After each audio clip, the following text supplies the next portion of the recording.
My ex-girlfriend opened up 2 credit cards in my name after we broke up. She ran up about $7,500 in debt, mainly shopping at Nordstrom and Macy's. Her current boyfriend is now threatening me. My ex and I broke up a little more than a year ago. We lived together for a couple of years, and I know she would have had access to my financial information. When we broke up, I moved out of the house we were renting and though I had everything of mine. Back in February when I was doing my taxes, I realized I could not find my folder with my previous year's tax returns anywhere. I assumed it got lost in the move and didn't think anything else of it. Last Friday, I got served for a lawsuit to the tune of over $5,000 for a defaulted credit card. When I went and actually pulled my credit, I saw that card had been defaulted since May, and there was another one which had been closed since June for about $2,500. Seeing as I had no knowledge about this, I immediately disputed both of the accounts on all 3 bureaus' websites. I was able to talk with someone for one of the cards, and they said it was opened in January, well after I had moved out of my old house, and the cards were sent there. I received the statements from the one card, and it was probably 80% Nordstrom/Macy's, 2 of the stores my ex loved shopping at. Pretty sure she was the one who opened the accounts, probably used my social security number from the old tax returns. I called my ex about it, and she denied everything, even when I told her that eventually, if she had anything shipped to the house using a stolen credit card, she's going to get found out. She flipped and started screaming at me, saying I can't seriously accuse her of anything and to never talk to her again. About 20 minutes later, I get a call from a blocked number. It was her boyfriend threatening to make my life a living hell unless I stopped harassing her by claiming she stole my identity. He hung up, but I was shaken up about it. I can see he's got some serious felonies just by looking at the public records on the county website. I'm kind of stuck here. I'm opening myself up to retaliation if I go forward with anything from someone who has charges of aggravated arson and aggravated discharge of a firearm, in addition to a few battery charges. I can't just not do anything though. Any advice would be greatly appreciated. Relevant comments. Commenter. Copying this for every identity theft situation I see on here, since it seems to happen a lot, where you know who the person is who stole your identity. This is all information you can find in this sub and others. 1. Call the police. You're the victim of identity theft, plain and simple. It doesn't matter who did it or what your relationship is to them. They broke the law. Now they have to face the consequences of their actions. 2. Freeze your credit. You want to make sure it doesn't happen again.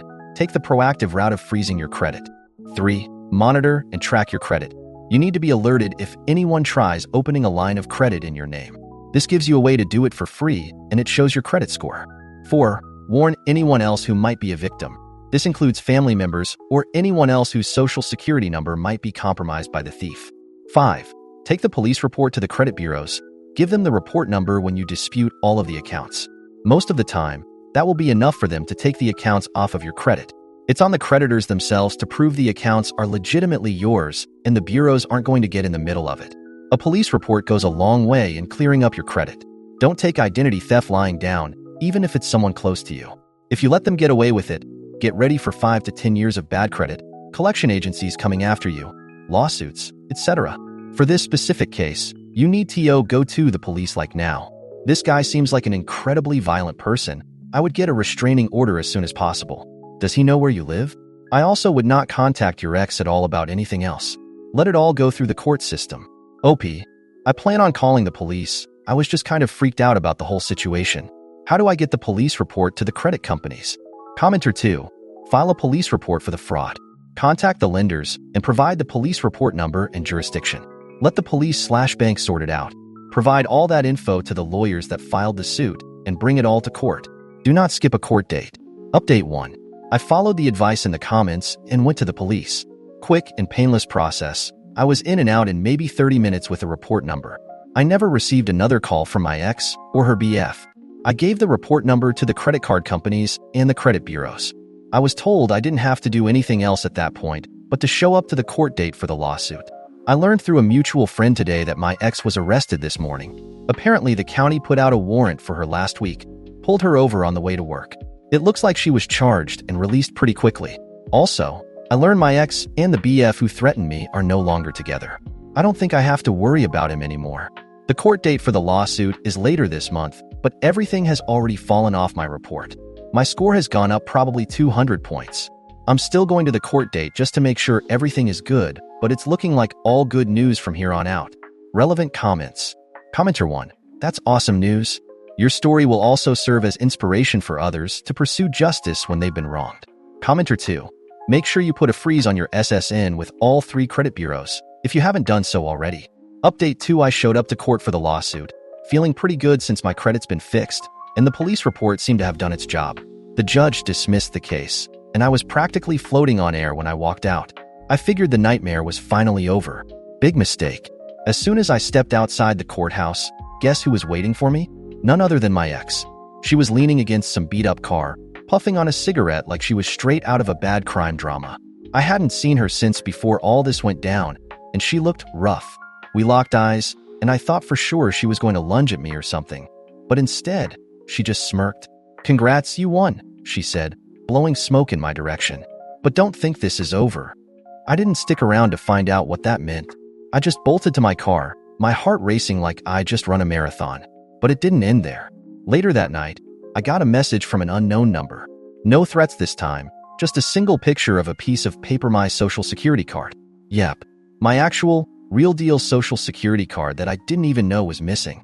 I must have left it behind when I moved out of our old place, and it's apparently been in her possession this whole time. I'm not gonna lie, I nearly threw up. That was her not-so-subtle way of letting me know she still had access to my identity, despite everything I thought I'd done to protect myself.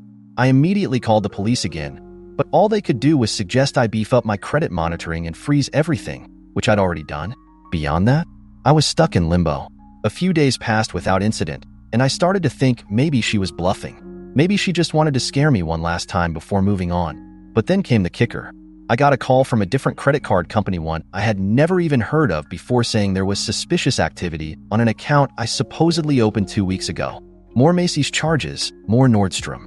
Deja vu, right? Only this time, they were flagged before things got out of hand. How? Because my ex wasn't the one using the card. It was her new boyfriend. Yeah, that's right. Apparently, after she and Mr. Felony broke up, she hooked up with some other guy and, I guess, handed over my info like it was a party favor. The credit card company even had surveillance footage of him using the card, strutting out of a Nordstrom like he owned the place. I had to go through the whole process again: disputes, credit freezes, another police report, but at least this time, I had a pretty clear path forward. The guy's face was plastered all over the footage, and I was told they're pressing charges against him. But what really gets me?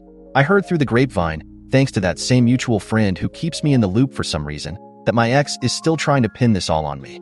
She's apparently telling people I gave her the info, and that this was some elaborate scheme we cooked up together, which, honestly, is the most insane thing I've ever heard. I have no idea where this is going to end. She's been arrested once, her new guy's about to be charged, and my credit is in better shape than it was a month ago. But I can't shake the feeling she's not done with me yet. She's unpredictable and clearly willing to drag me through hell just because I caught her. So, for now, I'm on edge, waiting for the next curveball, because something tells me this whole thing isn't over. Not by a long shot. Relevant comments. Commenter 1. Dude, get a lawyer. This sounds like it's only gonna get worse if you don't have some professional help on your side. Commenter 2. How is this even real life? Your ex sounds like she's straight out of a soap opera. Stay safe, man, and seriously consider some legal protection. Commenter 3. Lock everything down. Bank accounts, insurance, even utilities. These people sound like they'll stop at nothing. Update 3. So, remember when I said I had a bad feeling this wasn't over? Yeah, turns out I was right. And let me tell you, things have gotten wild. The new guy who got caught using my info? He's in jail now, awaiting trial. But that didn't slow my ex down one bit. In fact, it seems like his arrest has only made her more unhinged. It started small: a couple of weird, random texts from numbers I didn't recognize. They were vague, but they all had the same undertone: that I should be careful and watch my back. At first, I thought they were just more scare tactics from my ex, but then I noticed something. The numbers? They were local, from my area code. Next thing I know, my car, a beat-up old Honda I've had since college, gets keyed. Deep, jagged scratches all along the driver's side. Whoever did it left a note under my windshield wiper: mind your own business, or next time it's worse. No signature, of course, but I didn't need one to figure out who was behind it. I called the cops, but without any cameras or witnesses, there wasn't much they could do. I started to feel like I was losing my mind. Every time I stepped outside, I was half expecting to find my tires slashed or my apartment broken into. I even started checking over my shoulder constantly, worried that my ex or one of her shady friends was following me. But here's where things really hit the fan. Last week, I came home from work to find my front door slightly ajar. My heart dropped into my stomach. I hadn't forgotten to lock it, of that I was sure. I hesitated for a second before pushing it open.